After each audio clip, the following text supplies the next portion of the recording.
Today I have the privilege of visiting this beautiful garden, and at this time of year there's really nothing quite like it for kind of the energy that a garden has.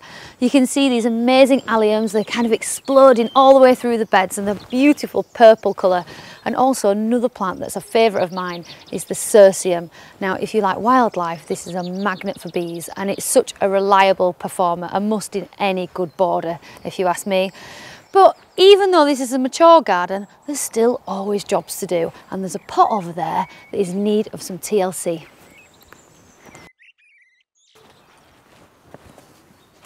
This container by the summer house did have a lot of plants in from last year, so I've emptied it out because they all got taken by the frost, and I'm going to plant it with perennials.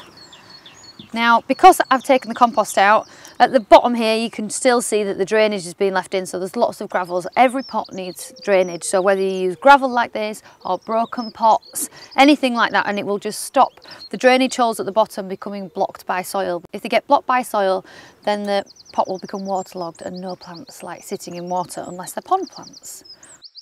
Now, because this pot is one of a trio right by the summer house, I want it to have form all year. So I'm planting it with perennials, but I'm also planting it with evergreen perennials, which means that it's going to look good all year round. 365 days, it will have something interesting to look at. But first things first, I need to fill it with compost.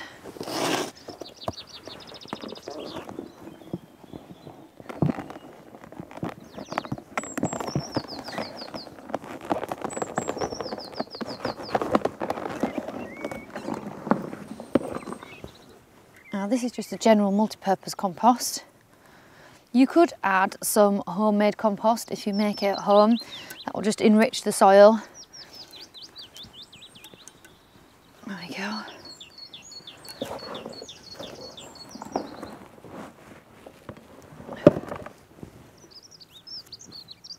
Okay, so the first plant I've got is this. It's a Fatsia japonica. And I really love these lush leaves it has. It copes with semi-shade, so it'll be perfect here in this corner. Now eventually this will get too big for the pot, but when that happens I've got plenty of garden that it can go in round here. But for the next couple of years it should give me a really nice show in this pot.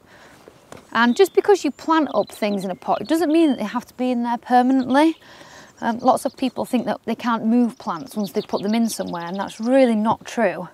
So I will get a couple of years out of it here, and then it will be taken out and put into the garden where it can become a 2-metre high shrub. But for now, I really like this kind of reflective, glossy foliage that it gives me in this corner of the garden. The next plant is this, and it's Carex Evergold. And it's an evergreen grass, and it has this amazing variegated foliage, so it has a bright white stripe all down the middle of the leaf. And I'm going to put this in the back, because it gives me a bit of height. What it also does is it also ties in with this grass, which is Hakanakloa macra. It's one of my favourite grasses of all time, Japanese forest grass.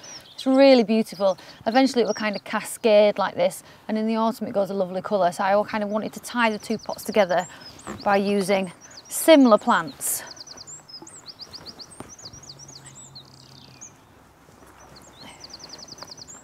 Now at the front here I've got this, which is Pittosporum, and this is a small variety, Tom Thumb it's called, and it's nice because it has stems that are like a deep chocolate colour. It's really attractive, and it will, like I say, look like this all year round.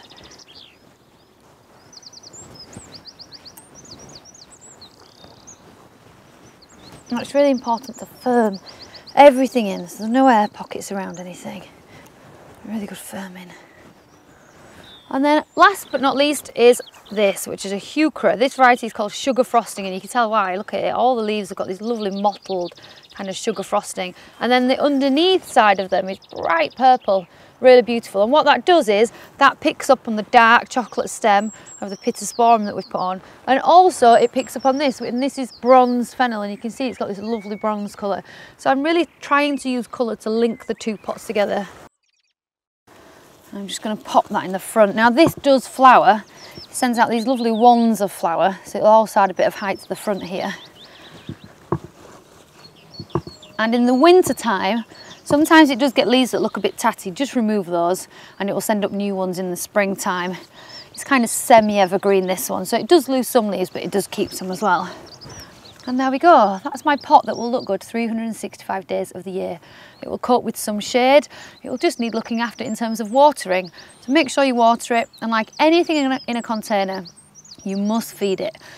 So a good general fertiliser once every 6 weeks will keep it nice and healthy looking. And it really is as simple as that. Now, if you've got any videos for content that you'd like to see, please do get in touch with our media team. Otherwise, check out lovegardening.com for any more how-to videos. Have a great day.